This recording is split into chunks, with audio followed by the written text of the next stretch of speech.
بسم اللہ الرحمن الرحیم۔ حضرت ابو ہریرہ رضی اللہ تعالی عنہ سے روایت ہے کہ رسول اللہ صلی اللہ علیہ وآلہ وسلم نے فرمایا، جس نے مجھ پر ایک بار درود بھیجا، اللہ تعالیٰ اس پر 10 بار رحمت نازل فرمائے گا۔ تمام ناظرین کو ایک بار پھر میری طرف سے دل کی گہرائیوں سے خوش آمدید اور محبتوں بھرا السلام علیکم۔ ناظرین گرامی، پیش خدمت ہے بہت ہی خوبصورت واقعہ تخلیق حضرت آدم علیہ السلام اور تخلیق حضرت اما حوا علیہ السلام۔ حضرت آدم علیہ السلام کے نہ ماں ہیں نہ باپ، بلکہ اللہ تعالیٰ نے ان کو مٹی سے بنایا۔ چنانچہ روایت ہے کہ جب خداوند قدوس نے آپ کو پیدا کرنے کا ارادہ فرمایا تو حضرت عزرائیل علیہ السلام کو حکم دیا کہ زمین میں ایک مٹھی مٹی لائیں۔ حکم خداوندی کے مطابق حضرت عزرائیل علیہ السلام نے آسمان سے اتر کر زمین سے ایک مٹھی اٹھائی تو پوری روئے زمین کی اوپری پرت چھلکے کی مانند اتر کر آپ کی مٹھی میں آ گئی، جس میں 60 رنگوں اور مختلف کیفیتوں والی مٹیاں تھیں، یعنی سفید و سیاہ اور سرخ و زرد وغیرہ رنگوں والی، اور نرم و سخت، سیری اور تلخ، نمکین و پھیکی وغیرہ کیفیتوں والی مٹیاں تھیں۔ پھر اس مٹی کو مختلف پانیوں سے گوندنے کا حکم فرمایا، چنانچہ ایک مدت کے بعد یہ چپکنے والی بن گئی۔ پھر ایک مدت تک یہ گوندھی گئی تو کیچڑ کی طرح بدبودار گارا بن گئی۔ پھر یہ خشک ہو کر کھنکھناتی اور بجتی ہوئی مٹی بن گئی۔ پھر اسی مٹی سے حضرت آدم علیہ السلام کا پتلا بنا کر جنت کے دروازے پر رکھ دیا گیا، جس کو دیکھ کر فرشتوں کی جماعت تعجب کرتی تھی، کیونکہ فرشتوں نے ایسی شکل و صورت کی کوئی مخلوق بھی نہیں دیکھی تھی۔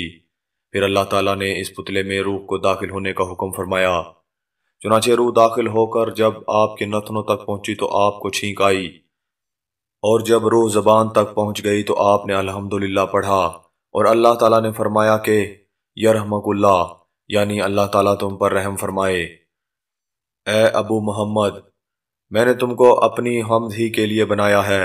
پھر رفتہ رفتہ پورے بدن میں روح پہنچ گئی اور آپ زندہ ہو کر اٹھ کھڑے ہو گئے۔ ترمذی اور ابو داؤد میں یہ حدیث ہے کہ حضرت آدم علیہ السلام کا پتلا جس مٹی سے بنایا گیا، چونکہ وہ مختلف رنگوں اور مختلف کیفیتوں کی مٹیوں کا مجموعہ تھیں، اس لیے آپ کی اولاد یعنی انسانوں میں مختلف رنگوں اور قسم قسم کے مزاجوں والے لوگ ہو گئے۔ حضرت آدم علیہ السلام کی کنیت ابو محمد یا ابو البشر اور آپ کا لقب خلیفۃ اللہ ہے، اور آپ سب سے پہلے اللہ تعالیٰ کے نبی ہیں۔ آپ نے 960 برس کی عمر پائی اور بوقت وفات آپ کی اولاد کی تعداد 1,00,000 ہو چکی تھی، جنہوں نے طرح طرح کی صنعتوں اور عمارتوں سے زمین کو آباد کیا۔ قرآن مجید میں بار بار اس مضمون کا بیان کیا گیا ہے کہ حضرت آدم علیہ السلام کی تخلیق مٹی سے ہوئی۔ چنانچہ سورہ آل عمران میں ارشاد فرمایا، آیت نمبر 59، ترجمہ: بے شک عیسیٰ علیہ السلام کا حال آدم علیہ السلام کی طرح ہے کہ انہیں مٹی سے بنایا گیا، پھر فرما دیا کہ ہو جا تو فوراً ہو گیا۔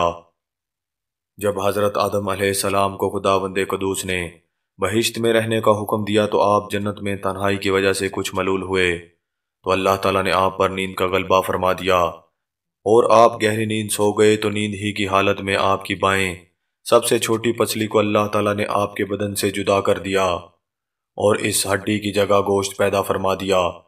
پھر اسی پسلی کی ہڈی سے حضرت حوا علیہ السلام کو پیدا فرما دیا۔ اس لیے ہر مرد کی دائیں طرف 18 پسلیاں اور بائیں طرف کی ایک کم پسلی یعنی 17 پسلیاں ہیں۔ پسلی کے جدا ہونے سے حضرت آدم علیہ السلام کو کوئی تکلیف نہیں ہوئی، بلکہ آپ کو احساس بھی نہیں ہوا کہ میری ایک پسلی جدا ہو گئی ہے۔ جب آپ نیند سے بیدار ہوئے تو یہ دیکھ کر حیران رہ گئے کہ ایک نہایت ہی خوبصورت اور حسین و جمیل عورت آپ کے پاس بیٹھی ہوئی ہے۔ آپ نے ان سے فرمایا کہ تم کون ہو اور کس لیے یہاں آئی ہو؟ تو حضرت حوا علیہ السلام نے جواب دیا کہ میں آپ کی بیوی ہوں، اور اللہ تعالیٰ نے مجھے اس لیے پیدا فرمایا ہے تاکہ آپ کو مجھ سے انس اور سکون قلب حاصل ہو، اور مجھے آپ سے انسیت اور تسکین ملے، اور ہم دونوں ایک دوسرے سے مل کر خوش رہیں اور پیار و محبت کے ساتھ زندگی بسر کریں، اور خداوند تعالیٰ کی نعمتوں کا شکریہ ادا کرتے رہیں۔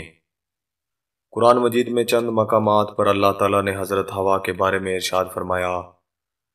پارہ نمبر 4 سورہ نساء آیت نمبر 1، ترجمہ۔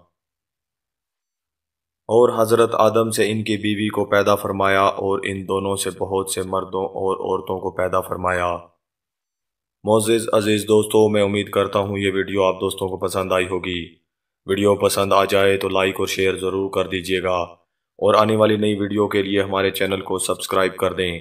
ساتھ میں موجود گھنٹی کے بٹن کو ضرور دبا دیں تاکہ ہماری ہر نئی آنے والی ویڈیو سب سے پہلے آپ تک پہنچ سکے۔ مجھے دیجیے اجازت۔ اللہ حافظ۔